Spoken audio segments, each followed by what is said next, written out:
Dear student, today I am presenting with a very beautiful flower of my lake of knowledge, that is Vedamanas, with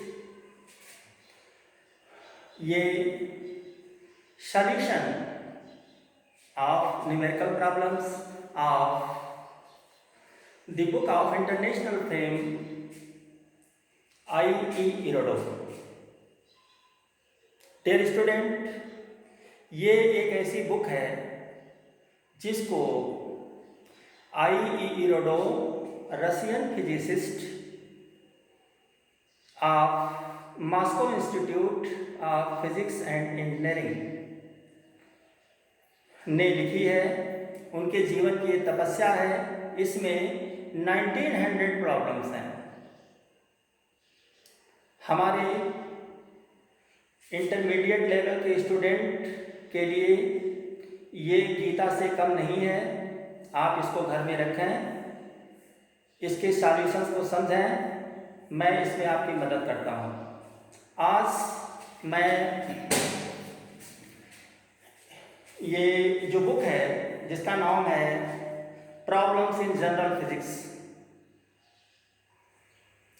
इसका electrodynamics chapter लेते हैं जो खासकर intermediate final class के student के लिए है। इसका मैं पहली प्रॉब्लम लेता हूँ 3.4। 3.4 प्रॉब्लम है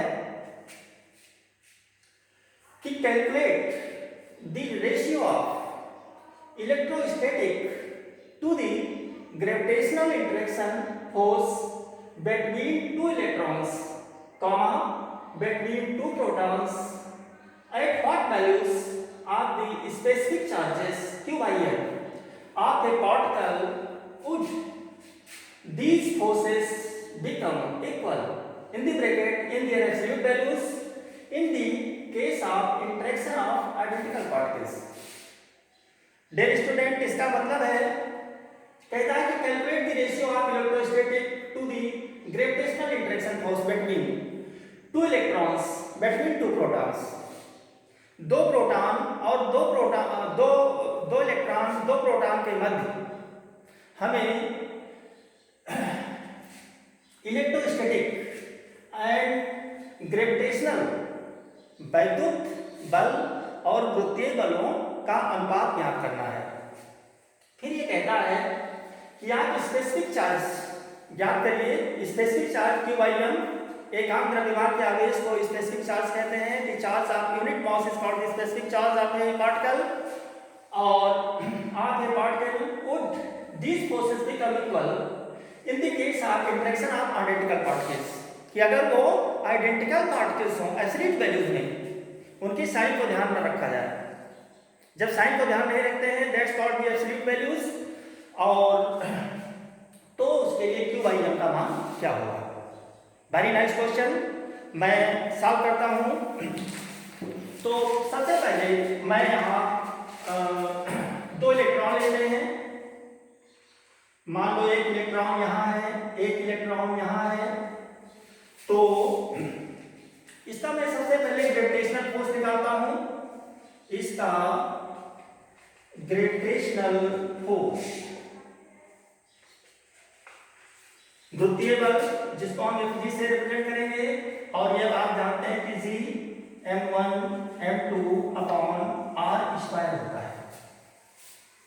तो इसकी वैल्यू हो जाएगी G, और अगर इलेक्ट्रॉन है तो इसके द्रव्यमान को हम m मान सकते हैं, और इसके बीच की दूरी r है, r स्क्वायर मान लेते हैं।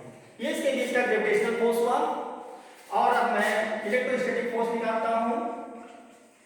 तो इलेक्ट्रोस्टैटिक फोर्स Fe ये होता है कि एक इलेक्ट्रॉन के द्रव्यमान को अगर हम me से रिप्रेजेंट करें तो me अपॉन r स्क्वायर, ये आपका हो जाएगा,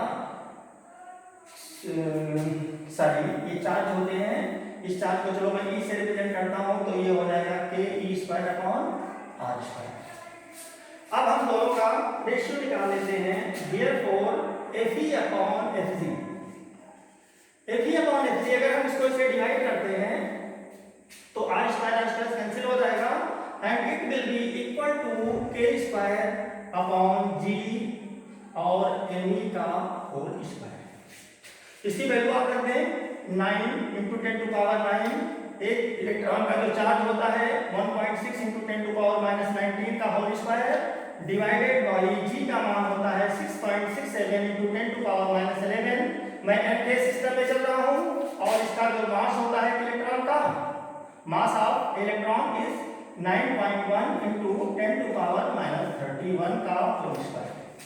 और बच्चों जब मैं इसको कैलकुलेट करता हूं तो it becomes 23.04 into 10⁻⁻29 upon 552.3427 into 10⁻73 और it equals 0.0471 into 10⁻⁻29 into 10⁻73 and it equals 0.0471 into 10⁻44 and at last it becomes 4.71 into 10⁻42 और इसको मैं लिख सकता हूँ 4 into 10⁻42। ये दो इलेक्ट्रॉन के बीच इलेक्ट्रोस्टैटिक इंटरेक्शन और ग्रेविटेशनल इंटरेक्शन का रेशियो है। अब मैं ऐसे प्रोटॉन्स के बीच भी कैलकुलेट कर सकता हूं कि अगर दो तो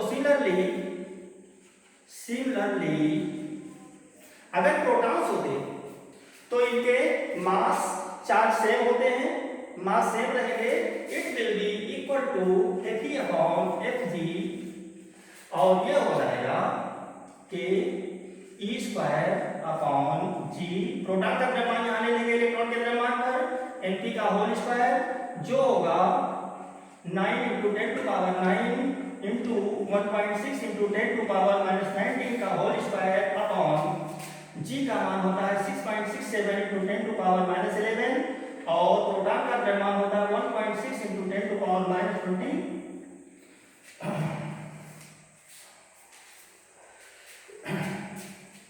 7 इसका होल स्क्वायर हो जाएगा और इसको आप कैलकुलेट कर लेंगे। कैलकुलेट करना इजी है, ये हमारा हो जाएगा 1.3 × 10⁻36 जिसको मैं लिख सकता हूं 1 × 10⁻36। तो डियर स्टूडेंट ये दोनों इलेक्ट्रोस्टैटिक और ग्रेविटेशनल फोर्स का रेशियोज दोनों पार्टिकल्स के लिए डिफरेंट आया। हम देख रहे हैं एक का मान आ रहा है 4 × 10⁻42 और एक का मान आ रहा है 1 × 36। अब इसका जो नेक्स्ट पार्ट है दैट्स वेरी इंटरेस्टिंग, वो क्या है वो देखिए।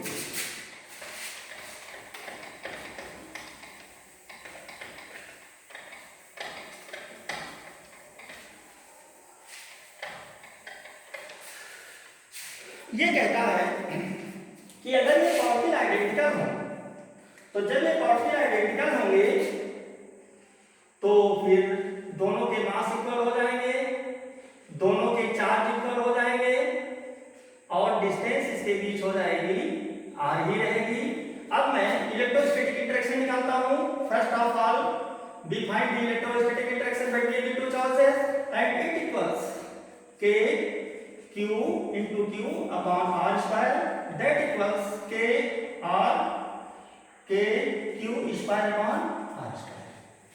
Or and the gravitational interaction between two identical bodies becomes Fg is equal to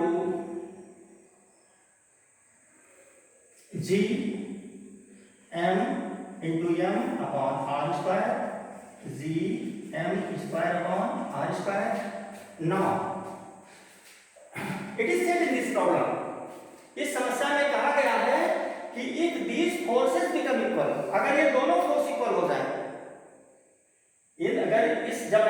particles हम लेते हैं जिनके मास इक्वल है, चार्ज इक्वल है, और अगर ये दोनों इक्वल हो जाते हैं तो मैं लिख सकता हूँ ये V equal to Fg। It implies that kq² upon r square equal to gm² upon r square implies r square square will be cancelled। now we have to find q by m। तो ये square को मैं transpose करता हूँ, q² upon m square equal to g upon k implies q by m जो specific charge है। किसी particle के यूनिट मास के चार्ज को हम लोग स्पेसिफिक चार्ज या विशिष्ट आवेश कहते हैं, and it will be equal to root g by k, and it's the answer of this question. और मैं नेक्स्ट वीडियो में इसके सेकंड प्रॉब्लम को सॉल्व करता हूँ। थैंक्स।